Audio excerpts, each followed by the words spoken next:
Welcome to the Ukraine. We are at the Ukraine-Slovak border, and Uzhgorod is literally just down this hill over there. Over here we have the Carpathian hills and valleys, along the flatlands going towards Hungary and Budapest over there. We are 100 kilometers away from Košice, and we're on the busy Vanetsky-Menetsky border. And in a moment we're going to take you into town and show you around Uzhgorod. Uzhgorod is the capital of Zakarpattia, at the foot of the Carpathian Hills. It is 100 kilometers directly east from Košice along the E50 road, passing by the fabulous Zemplem Lake onto the busy Vanetsky-Nemetsky border. And Uzhgorod itself is just a few, 1 or 2 kilometers away.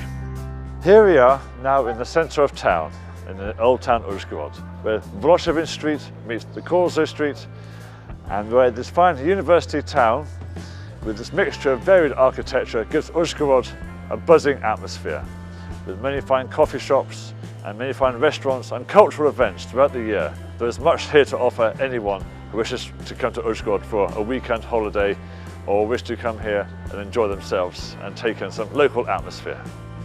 The gracious university town, alongside its varied architecture and cultural mixes, gives Uzhgorod a vibrant Central European atmosphere. Uzhgorod has a population of 115,000 people, alongside with some Slovak, Hungarian, Polish and Russian minorities.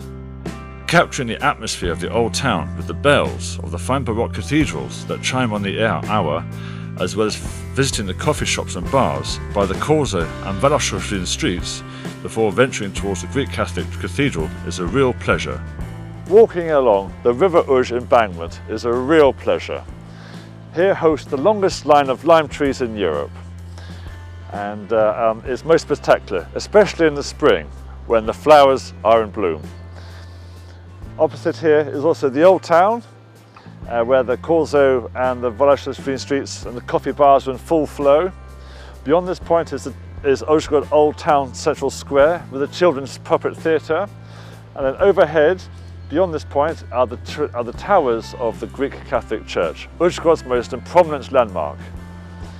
And then close by is the pedestrian bridge, where people from the new part of town go to the old part of town to their regular routine. And over here we have Uzhgorod Theatre. The River Uzh that flows from west to east of the city hosts the longest line of lime trees, horse chestnut trees, over 2 or 3 kilometers long in Europe. Walking along the Nezalezhny embankment by the main town square and pedestrian bridge with the theatre opposite is most spectacular, especially when all the trees and flowers are in bloom, usually in the spring. Up the cobblestone hill to Uzhgorod's main landmark that overlooks the city is the enchanting Greek Catholic Cathedral, built in 1640, with its fine, distinct pointed towers.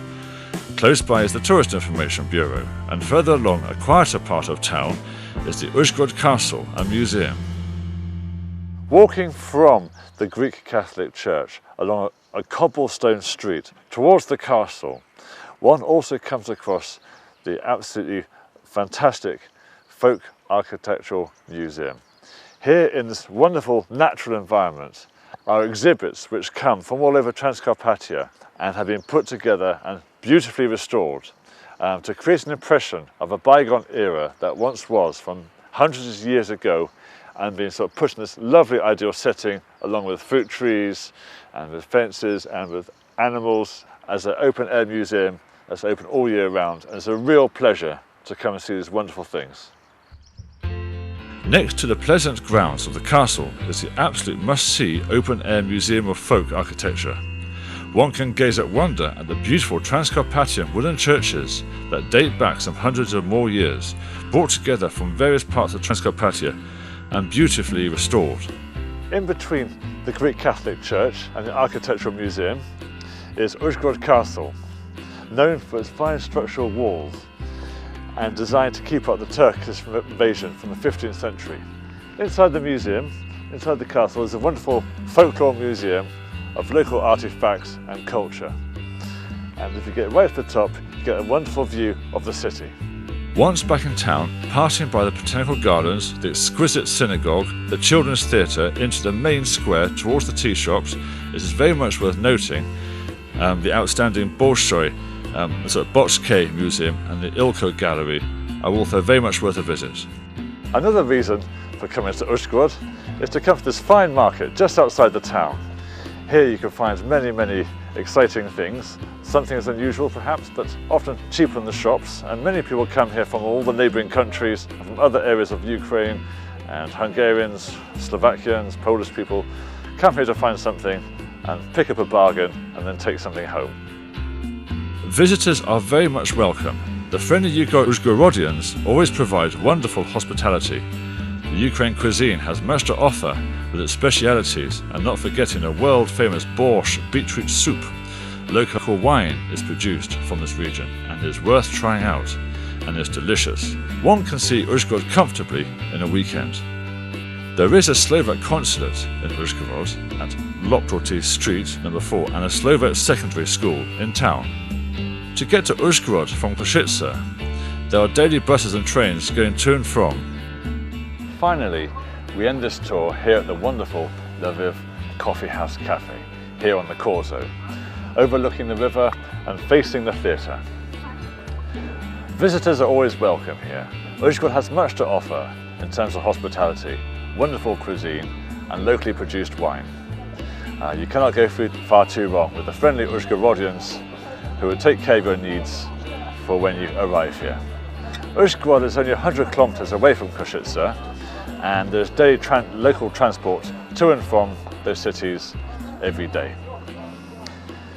There is a Slovak consulate here, as well as a Slovak school, thus promoting Slovak cultures and interests.